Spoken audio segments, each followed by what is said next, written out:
Good evening students. आज का हमारा टॉपिक है वो है अफवाह तंत्र एवं नदी तंत्र, रिवर सिस्टम। अफवाह तंत्र को सबसे पहले तो हम समझते हैं कि अफवाह तंत्र होता क्या है।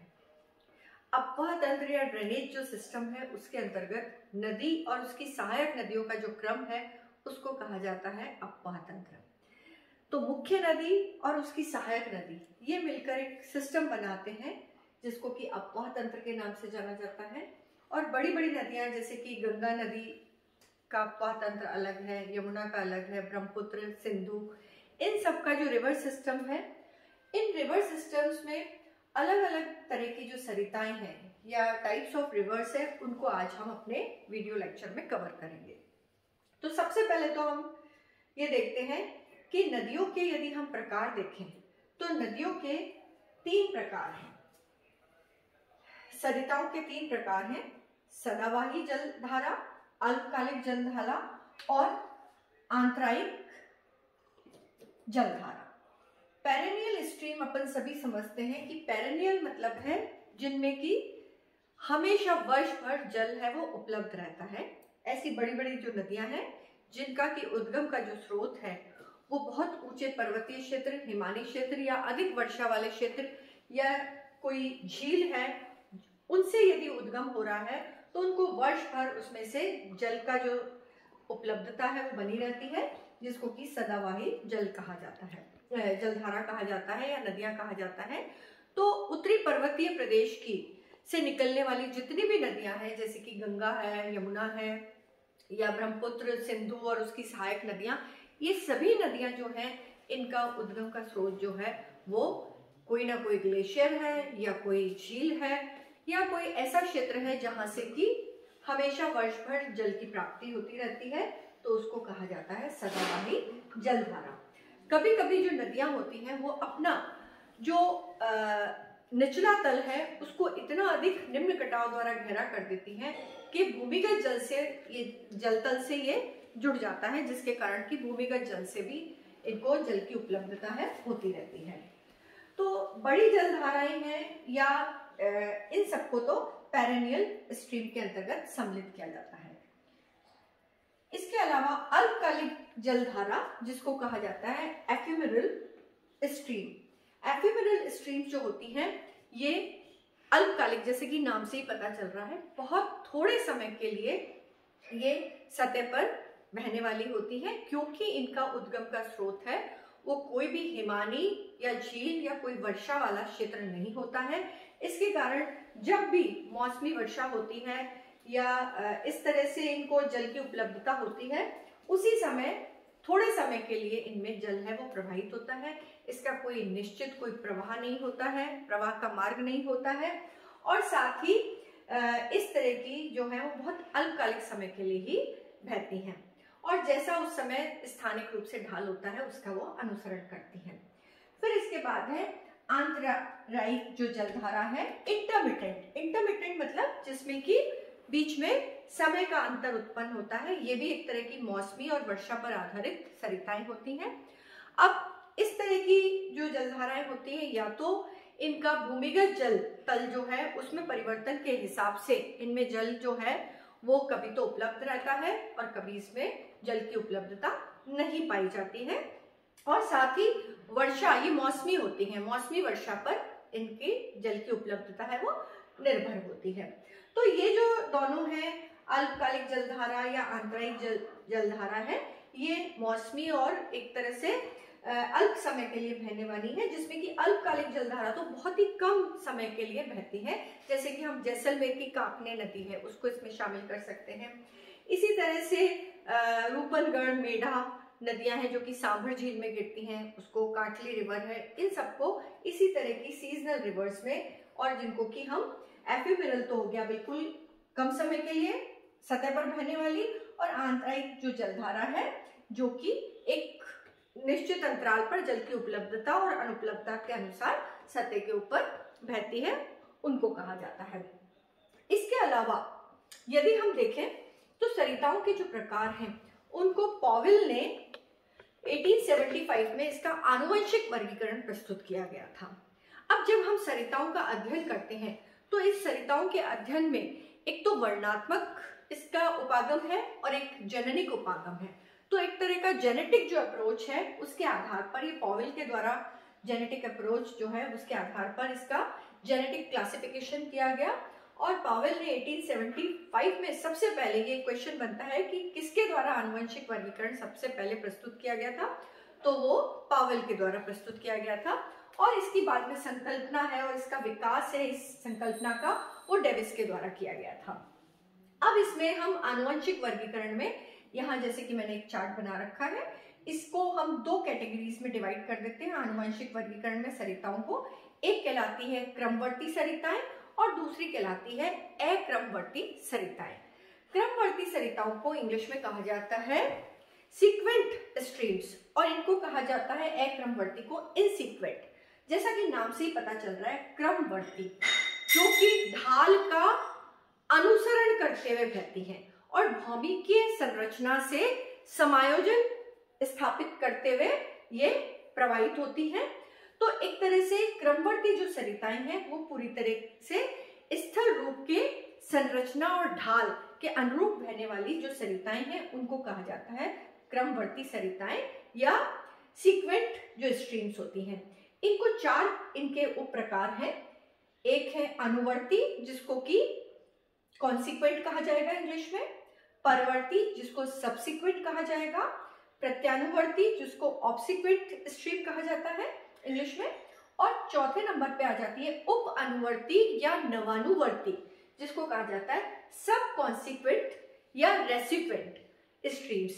इनको हम बहुत ही आसान है, मैं जब इसको आपको समझाऊंगी तो आप बिल्कुल क्लियर हो जाएगा। तो पहले तो बच्चों आपको ये ध्यान रखना है कि क्रमवर्ती जो सरिताएं हैं उनके चार उप प्रकार कौन कौन से हैं। इनके आपको नाम याद रखने हैं, अनुवर्ती, परवर्ती, प्रत्यानुवर्ती और उप अनुवर्ती या नवानुवर्ती।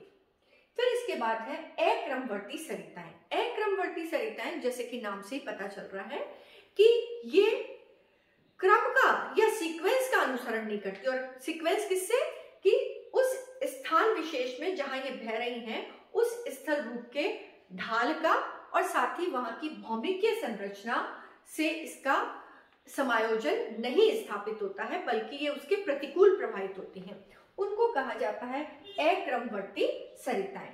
तो ये आपको ध्यान रखना है कि क्रमवर्ती से बिल्कुल उल्टी है। ये ढाल जो वहां का स्थानिक ढाल होता है उसके का अनुसरण नहीं करती है। दूसरा, वहां की भौमिकीय जो संरचना है उससे इसका समायोजन नहीं होता है। तो एक तरह से ये कह सकते हैं हम कि स्थल रूप के ढाल और वहां की भौमिकीय संरचना से ये पूरी तरह से एक तरह से अप्रभावित होती हैं।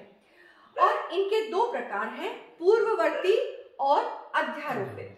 पूर्ववर्ती को इंग्लिश में कहा जाता है एंटीसीडेंट और अध्यारोपित को कहा जाता है सुपर इम्पोज्ड स्ट्रीम्स। तो इस तरह से हम देखें तो ये पांच जो सरिताओं के प्रकार हैं, इन पे बहुत सारे ऑब्जेक्टिव में क्वेश्चंस बनते हैं, ऑब्जेक्टिव क्वेश्चंस एग्जाम्स में बनते हैं, उनको मैं अब आपको धीरे धीरे कवर करवाती हूँ। देखिए बच्चों, हम सबसे पहले क्रमवर्ती सरिताओं पे आते हैं। क्रमवर्ती जो सरिताएं हैं इसमें मैंने ये एक चित्र बना रखा है, डायग्राम। इसमें आप देखिए कि सबसे पहले तो मैंने ये बात बोली थी आपको कि ये ढाल का और वहां की भौमिकीय संरचना के साथ समायोजन बैठाते हुए और ढाल का अनुसरण करते हुए बहती हैं। तो इसमें हम सबसे पहले अनुवर्ती को समझते हैं। अनुवर्ती जिसको कहा जाता है कॉन्सिक्वेंट स्ट्रीम्स। कॉन्सिक्वेंट जो स्ट्रीम है, जैसे कि आप ये देख रहे हैं कि ये जो मुख्य जो धारा सबसे इस पूरे आपने ब्लॉक में देखा है कि सी लिखा हुआ है यहाँ पर, ये कॉन्सिक्वेंट स्ट्रीम जो है ये बिल्कुल ढाल का अनुसरण करते हुए ये प्रवाहित हो रही है और एक तरह से प्रारंभिक जो ढाल होता है उसका अनुसरण करते हुए ये प्रवाहित होती है। और इस मुख्य एक तरह की कह दीजिए सरिता जो है वो मुख्य अनुवर्ती सरिता जो है या मुख्य जो सरिता है या मुख्य नदी है उसको कहा जाता है अनुवर्ती नदी। तो अनुवर्ती जो नदी है वो क्या होती है, वो प्रारंभिक जो ढाल होता है उस स्थान का उसका अनुसरण करते हुए प्रवाहित होती है। और ये इसमें मैं आपको ये बताती हूँ कि ये वलित जो भाग होते हैं, अब वलित भाग क्या होते हैं, जो नवीन वलित पर्वतमाला वाला जो क्षेत्र होता है जहां पर कि एक तरह के वलन पड़े हुए होते हैं। इसमें आप वलन में देखिए कि ये तो कहलाता है अपनति और ये कहलाती है अभिनति। तो जो अभिनति वाला जो भाग होता है, इस अभिनति वाले भाग में ढाल का अनुसरण करते हुए ये प्रभावित होती हैं और इसीलिए इसको कहा जाता है अभिनतीय अनुवर्ती सरिता। ये आप मत भूलिएगा बच्चों कि ये जो सरिता होती है, अनुवर्ती सरिता या कॉन्सिक्वेंट जो स्ट्रीम होती है, वो किसका अनुसरण करती है? ये अभिनति का। ये मैं आपको ये बना रही हूं, तो ये एक तरह के वलन है। इस वलन में ये वाला हिस्सा तो कहलाता है अपनति, ये वाला कहलाता है अभिनति। तो अभिनति वाला जो भाग है, इस अभिनति वाले भाग के एक तरह से ये अवतल भाग है, जिसके अंतर्गत ढाल का अनुसरण करते हुए जो सरिता सबसे प्रारंभ में बह रही है, ये कहलाएगी अनुवर्ती सरिता, जिसको कहा जाता है अभिनतीय अनुवर्ती सरिता। और ये क्या करती है?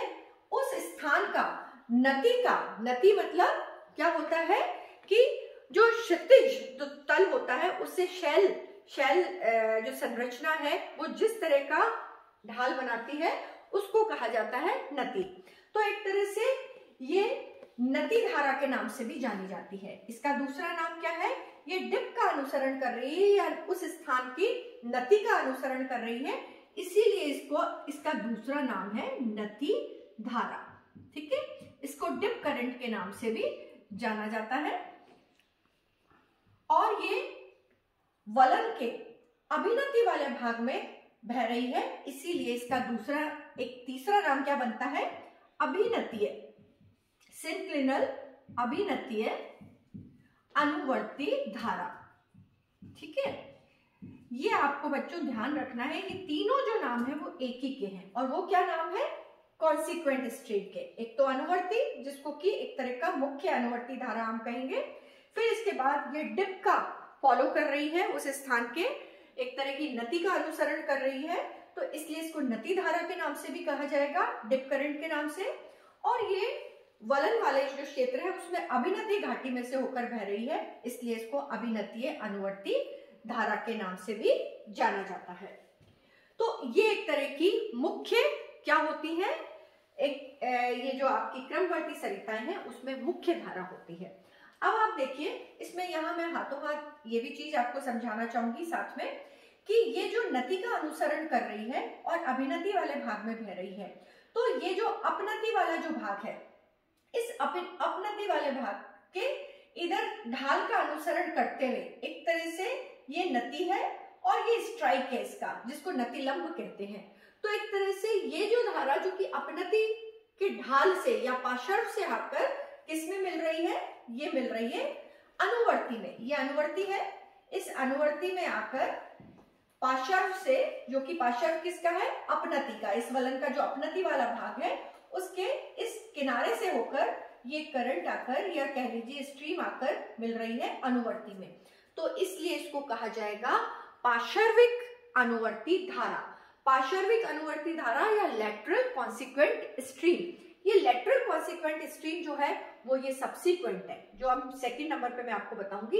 ये सब्सिक्वेंट जो स्ट्रीम है, ये सब्सिक्वेंट स्ट्रीम जो है वो इस तरह से ढाल से आकर मिल जाती है दोनों तरफ से, और ये आकर मुख्य अनुवर्ती में मिलती है। इसीलिए ये इसकी सहायक है, प्रथम पीढ़ी की सहायक जो धारा है जो कि मुख्य अनुवर्ती से आकर मिल रही है, ये कहलाती है सब्सिक्वेंट। क्योंकि अनुवर्ती के बाद ये एक तरह से उस सतह के ऊपर या धरातल के ऊपर स्पष्ट एक तरह से इसका कह लीजिए कि प्रभावित हो रही है और आकर ये मुख्य अनुवर्ती में जाकर मिल रही है, इसका जल मिल रहा है, तो ये कहलाता है परवर्ती धारा। तो अनुवर्ती जो धारा है इसको हमने समझ लिया कि ये क्या होती है। इसके आपको तीन नाम याद रखने हैं, अनुवर्ती, नति धारा और अभिनतीय अनुवर्ती धारा। जितनी भी बड़ी बड़ी जो नदियां हैं वो ढाल का अनुसरण करके जो बह रही हैं, जिसमें कि दक्षिण भारत की जो नदियां हैं वो भी इसके अंतर्गत आ जाती हैं।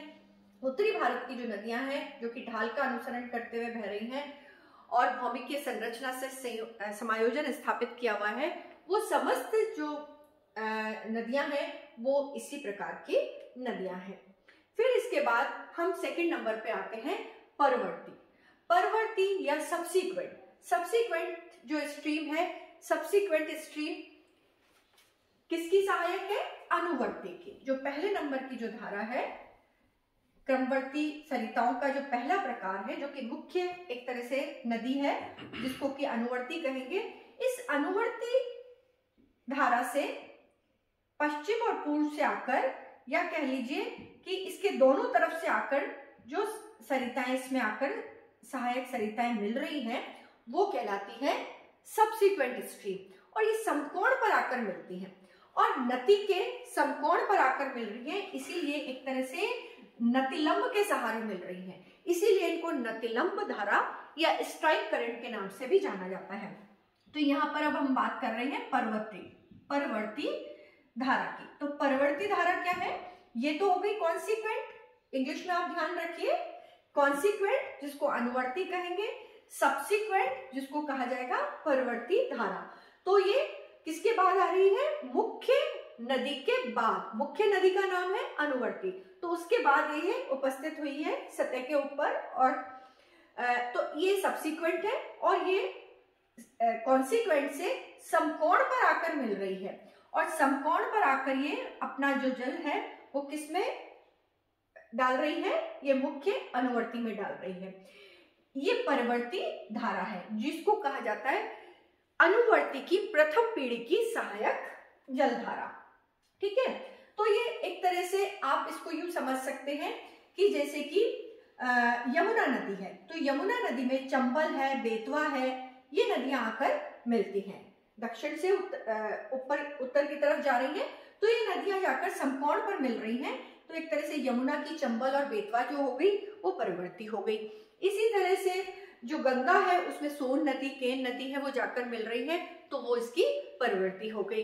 इसी तरह से उत्तर में असान नदी है जो कि यमुना की सहायक है, ये भी एक तरह से परवर्ती के अंतर्गत ही है। तो इस तरह की जो एग्जाम्पल है परवर्ती की क्या है कि मुख्य नदी की सहायक नदियां जो कि उससे समकोण पर आकर मिल रही हैं, और उसके बाद वो एक तरह से प्रथम पीढ़ी की सहायक है, इसलिए इनको कहा जाएगा परवर्ती धारा।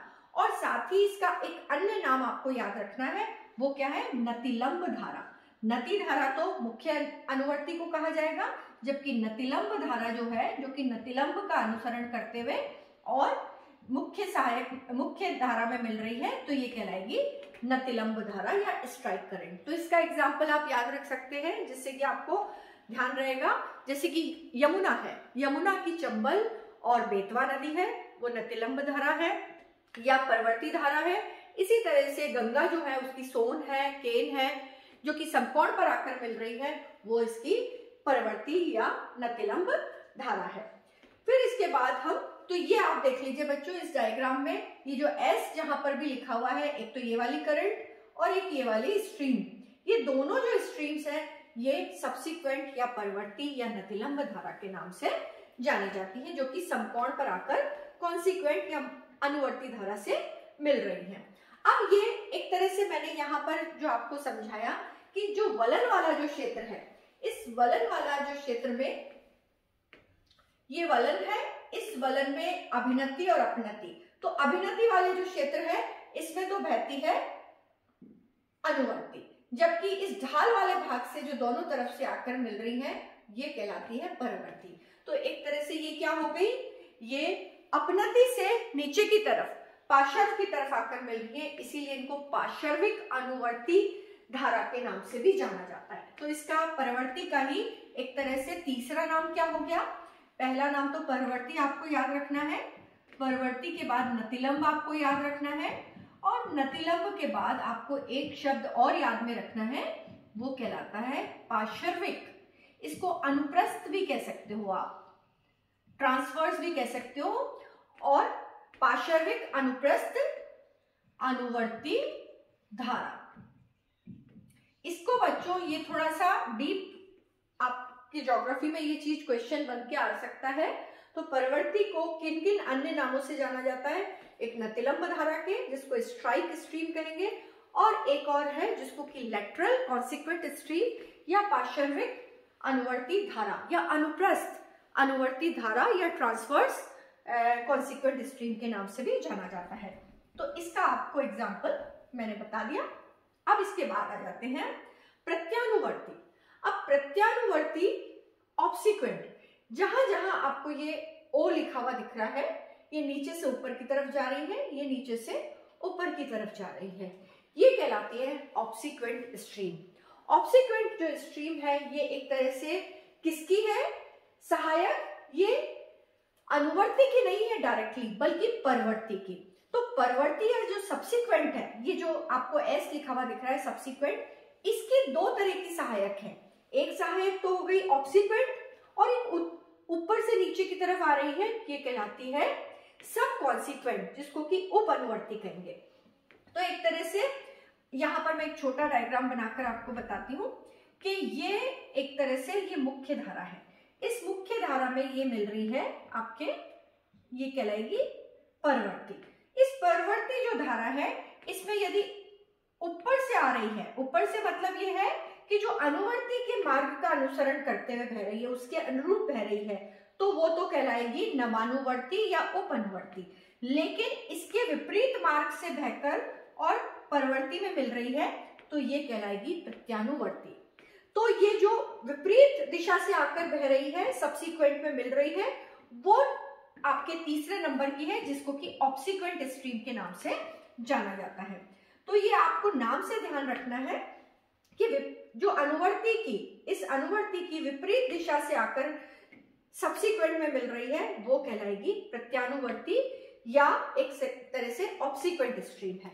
तो ऑब्सिक्वेंट जो स्ट्रीम है, इसका जैसे एग्जांपल है, ये मैं आपको बताती हूँ कि ऑब्सिक्वेंट जो स्ट्रीम जो है वो, उसका एक बहुत अच्छा एग्जांपल है कि हमें पता है कि हिमालय जो है वो 3 समानांतर इसकी श्रेणियां हैं, महान हिमालय, लघु हिमालय और शिवालिक हिमालय।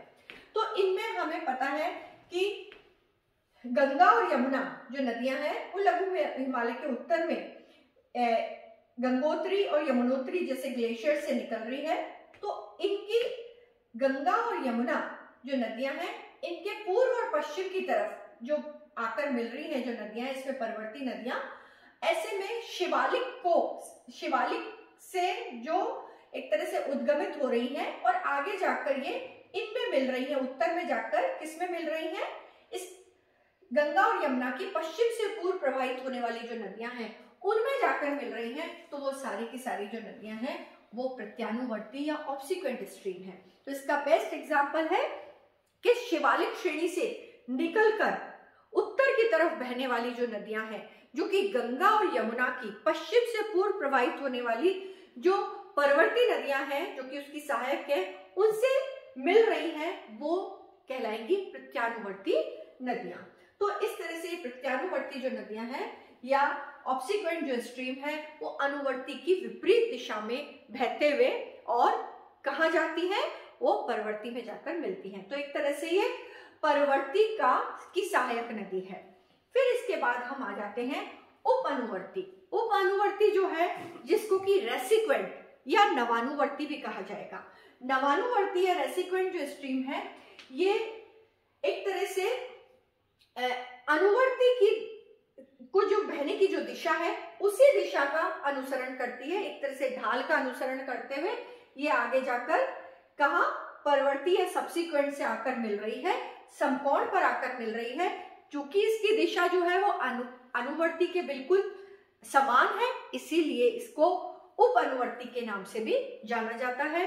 और अनुवर्ती के बाद की है, ये नवीन है, और एक तरह से कह सकते हैं हम कि द्वितीय अपर्दन चक्र के समय ये है उद्गमित, इनका सृजन होता है, इसीलिए ये नवानुवर्ती या रेसिक्वेंट स्ट्रीम के नाम से भी जानी जाती है।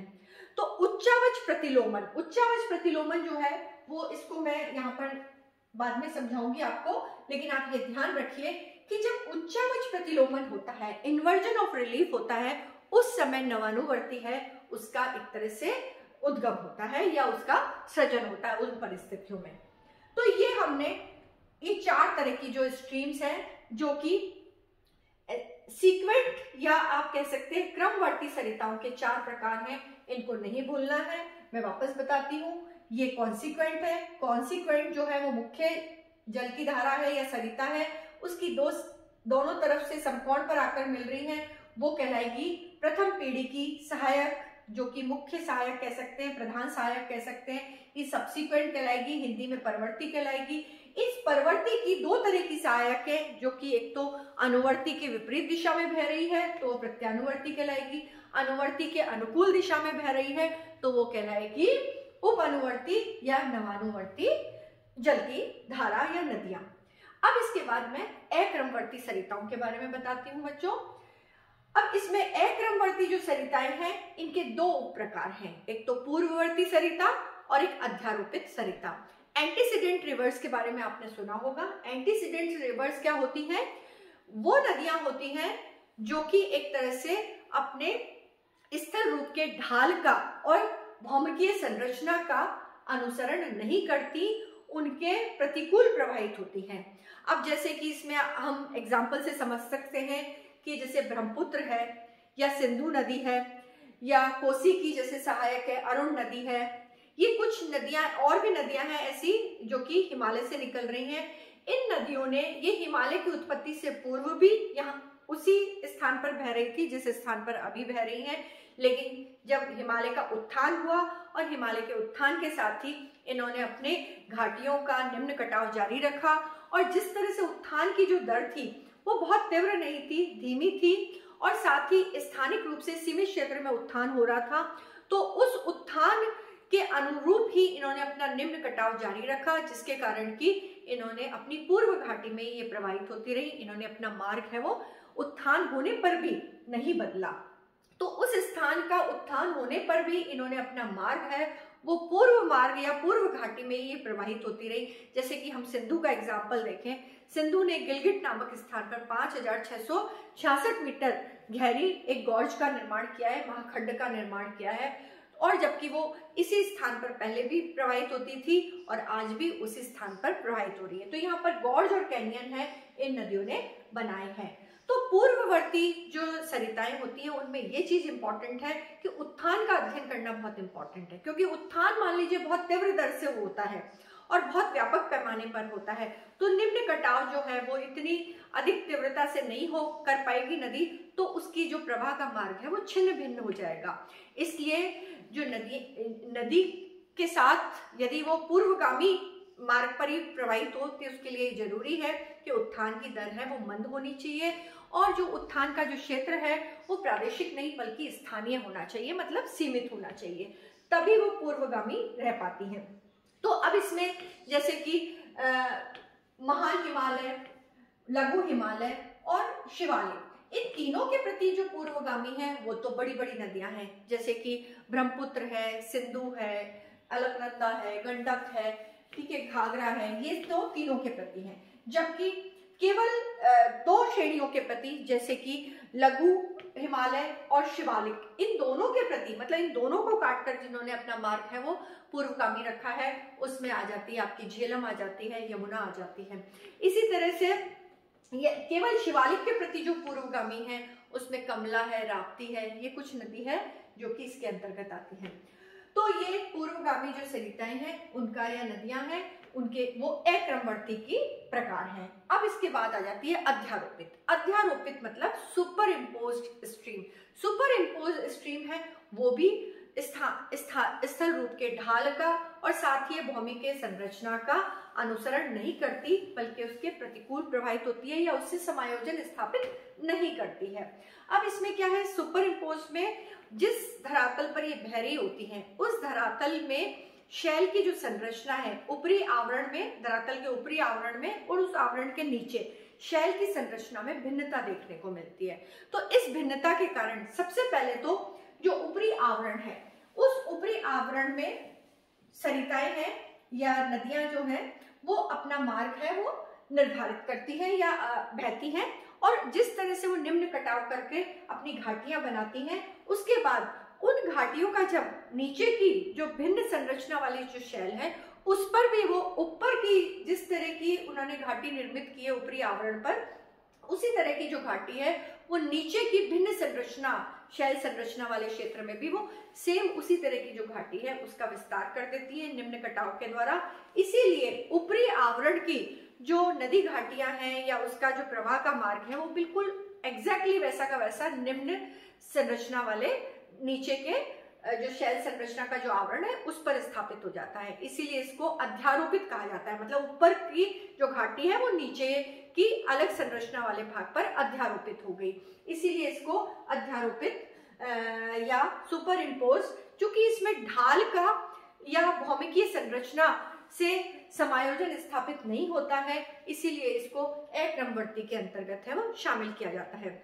इसका बहुत अच्छे एक जो एग्जाम्पल है वो है जैसे सोन नदी है, इसके अलावा स्वर्ण रेखा है, दामोदर है, ये इसकी कुछ इसके एग्जाम्पल है जो कि सुपर इम्पोज स्ट्रीम के अंतर्गत शामिल है।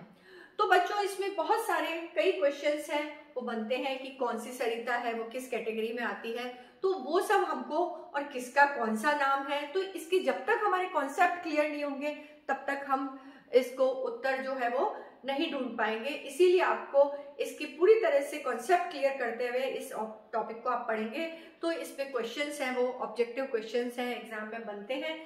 तो बच्चों आपको ये लेक्चर अच्छा लगा होगा। Thank you so much. Thank you.